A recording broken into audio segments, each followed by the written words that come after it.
Finally tonight, for the benefit of viewers who might have chosen this network over CBS News on election night, here is a sample of what you missed. This presidential race has been, it's been cracking like a hickory fire for at least the last hour and a half to 2 hours. I know that you'd rather walk through a furnace in a gasoline suit. This race is hotter than a Times Square Rolex, and it has been all night long. George Bush is sweeping through the South like a big wheel through a Delta cotton field. We've got it back to the wall, his short tail's on fire, and the bill collector's at the door. The situation in Ohio would give an aspirin a headache if you've been tuning in and out, or you put the baby to bed, or you went to pop the cap on an adult or otherwise beverage. John Kerry has his lead is as thin as turnip soup. Say if a frog had side pockets, he'd carry a handgun. Framework here is that one-third of the Republicans in this poll, one-third of the Republicans, and one-fourth of the people who say that, they rather like you, believe you're hiding something. Now, if you are, here's a chance to get it out. You know what I'm hiding? What I told the president. That's the only thing. And I've answered every question put before me. Now, if you have a question, I do have one. Please. I have one. Please. You have said that if you had known, this was an arms for hostages swap, that you would have opposed it. You also said that you did not know that... May I answer that? That wasn't a question. It was a statement. It was a statement. Let me ask the question if I may first. The president created this program, has testified or stated publicly he did not think it was arms for hostages. And it was only later that, and that's me, because I went along with it. Because you know why, Dan? Because I wasn't a question, Mr. Vice President. Mr. Buckley, heard about Mr. Buckley being tortured to death, later admitted as a CIA chief. So if I erred on the side of trying to get those hostages out of there. Mr. Vice President, you set the rules for this talk here. I didn't mean to step on your line there, but you insisted that this be live, and you know that we have a limited amount of time. That's why I want to get my share in here on something other than what you want to talk about. The President has spoken for himself. I'm asking you to speak for yourself, which you have not been willing to do in the past. And if I may suggest that this is what leads people to say, quote, either George Bush was irrelevant, or he was ineffective. He said himself he was out of the loop. Now, let me give you an example. You said ask the question.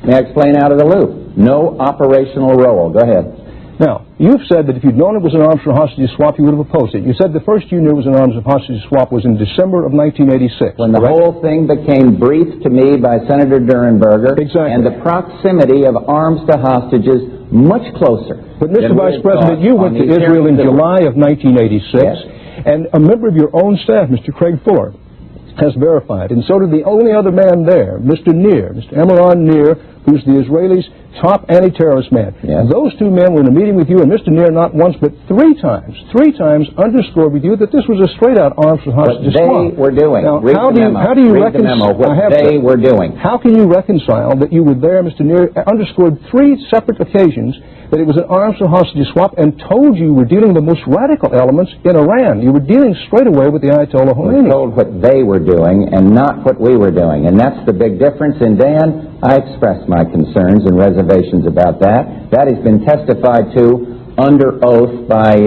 Mr. Poindexter, and it's been confirmed that I had reservations and spoke up by Don Regan. In fact, he said the other day that I expressed them to the president. That's I don't discuss what I talk to the president because there's a principle involved. Nothing to do with Iran-Contra. It's the principle of confidentiality between the president and the vice president. Mr. Vice President, the president himself has said he wants all the facts out. He gave up such things as even his own diary. Every principle, including Secretary Shultz, he gave up some of it. Well, Dan, let's be careful here because you're... Yes, sir, I want you to be careful, Mr. Vice President, because I will be careful, but I want to... The problem here is that you repeatedly said in the meetings, you said in the meeting in which Secretary Shultz, in the most forceful way, registered his objections. And then you said you never heard anybody register objections. If it was the most forceful way, I've heard George Shultz be very, very forceful. And if I were there and he was very, very forceful at that meeting, I would have remembered that. I don't remember that. And how do you explain that you can't remember the other people at the meeting say he was apoplectic? I wasn't there at that point. You weren't in the meeting? I'm just saying I don't remember it. I don't want to be argumentative, Mr. Vice President. You do, Dan. This is not a great night because I want to talk about why I want to be president, why those 41% of the people are supporting me. And Mr. Vice President, these questions are judge a whole career. It's not fair to judge my whole career by a rehash on Iran. How would you like it if I judged your career by those 7 minutes when you walked off the set in New York? Now, would you like that?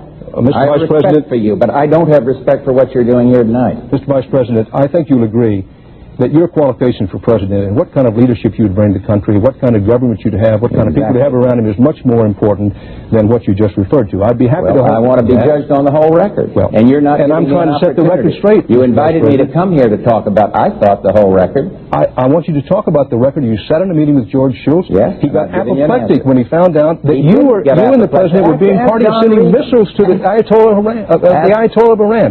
Can you explain how you were supposed to be you're an anti-terrorist expert. Iran was officially a terrorist state. You went around telling... Explain that, Dan. I wanted those Mr. Vice President, the question is... out of there. But Before he you've was made us killed, hypocrites which he in the has face of been the killed. world. How could you That was bad. sign on to such a policy? Well, And the question is, what does that tell us about your record? Signed on to it. The same reason the president signed on to it.